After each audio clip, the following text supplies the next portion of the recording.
Papa Panov's Special Christmas by Leo Tolstoy. It was Christmas Eve, and although it was still afternoon, lights had begun to appear in the shops and houses of the little Russian village, for the short winter day was nearly over. Excited children scurried indoors, and now only muffled sounds of chatter and laughter escaped from closed shutters. Old Papa Panov, the village shoemaker, stepped outside his shop to take one last look around. The sounds of happiness, the bright lights, and the faint but delicious smells of Christmas cooking reminded him of past Christmas times when his wife had still been alive and his own children little. Now they had gone. His usually cheerful face, with the little laughter wrinkles behind the round steel spectacles, looked sad now. But he went back indoors with a firm step, put up the shutters, and set a pot of coffee to heat on the charcoal stove. Then, with a sigh, he settled in his big armchair. Papa Panov did not often read, but tonight he pulled down the big old family Bible, slowly tracing the lines with one forefinger. He read again the Christmas story. He read how Mary and Joseph, tired by their journey to Bethlehem, found no room for them at the inn, so that Mary's little baby was born in the cowshed. Oh dear, exclaimed Papa Panov, if only they had come here. I would have given them my bed, and I could have covered the baby with my patchwork quilt to keep him warm. He read on about the wise men who had come to see the baby Jesus, bringing him splendid gifts. Papa Panov's face fell. I have no gift that I could give him, he thought sadly. Then his face brightened. He put down the Bible, got up, and stretched his long arms to the shelf high up in his little room. He took down a small, dusty box and opened it. Inside was a perfect pair of tiny leather shoes. Papa Panov smiled with satisfaction. Yes, they were as good as he had remembered the best shoes he had ever made. I should give him those, he decided, as he gently put them away and sat down again. He was feeling tired now, and the further he read the sleepier he became. The print began to dance before his eyes so that he closed them, just for a minute. In no time at all Papa Panov was fast asleep, and as he slept he dreamed. He dreamed that someone was in his room, and he knew at once, as one does in dreams, who the person was. It was Jesus. You have been wishing that you could see me, Papa Panov, he said kindly. Then look for me tomorrow. It will be Christmas Day, and I will visit you. But look carefully, for I shall not tell you who I am. When at last Papa Panov awoke, the bells were ringing out, and a thin light was filtering through the shutters. Bless my soul, said Papa Panov. It's Christmas Day. He stood up and stretched himself, for he was rather stiff. Then his face filled with happiness as he remembered his dream. This would be a very special Christmas after all, for Jesus was coming to visit him. How would he look? Would he be a little baby, as at that first Christmas? Would he be a grown man, a carpenter, or the great king that he is, God's son?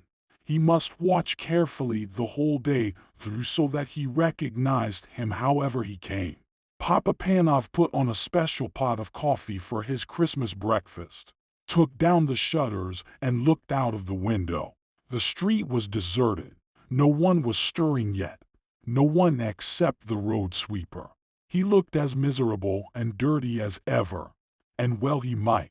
Whoever wanted to work on Christmas Day and in the raw cold and bitter freezing mist of such a morning? Papa Panov opened the shop door, letting in a thin stream of cold air. Come in, he shouted across the street cheerily. Come in and have some hot coffee to keep out the cold. The sweeper looked up, scarcely able to believe his ears. He was only too glad to put down his broom and come into the warm room. His old clothes steamed gently in the heat of the stove, and he clasped both thread hands round the comforting warm mug as he drank. Papa Panov watched him with satisfaction. But every now and then his eyes strayed to the window. It would never do to miss his special visitor. Expecting someone? The sweeper asked at last. So Papa Panov told him about his dream. Well, I hope he comes, the sweeper said. You've given me a bit of Christmas cheer I never expected to have. I'd say you deserve to have your dream come true. And he actually smiled. When he had gone, Papa Panov put on cabbage soup for his dinner, then went to the door again, scanning the street. He saw no one, but he was mistaken. Someone was coming. The girl walked so slowly and quietly, hugging the walls of shops and houses, that it was a while before he noticed her. She looked very tired and she was carrying something. As she drew nearer, he could see that it was a baby wrapped in a thin shawl.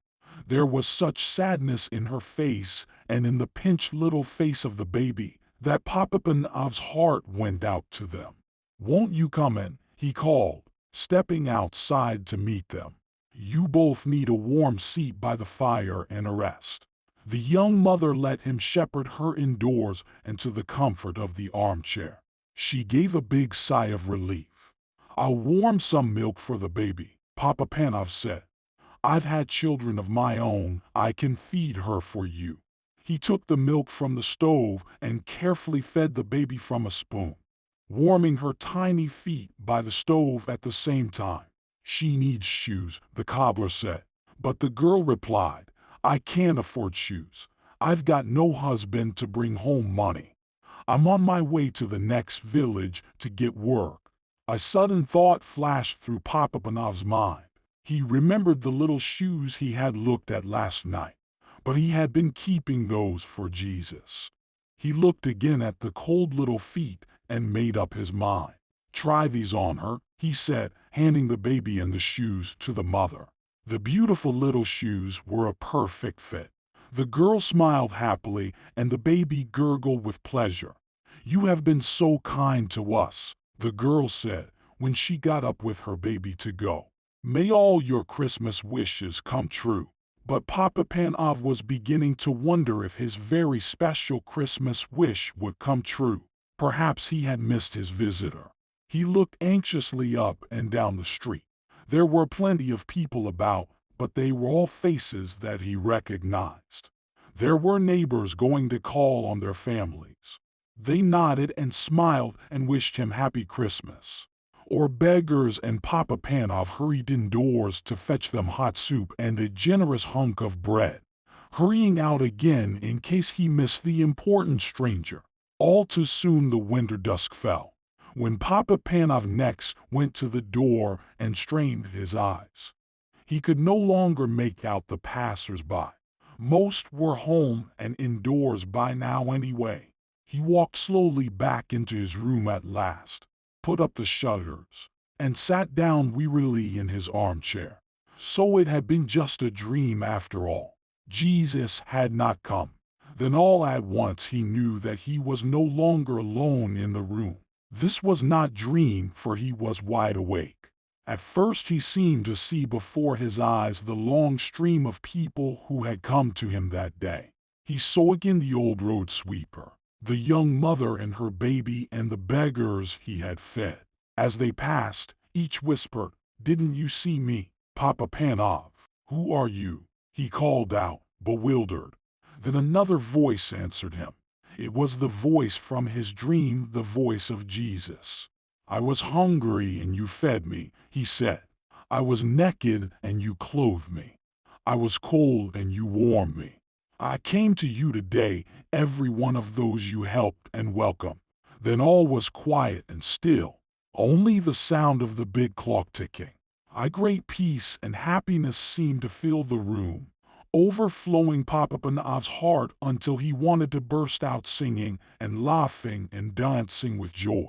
So he did come after all, was all that he said.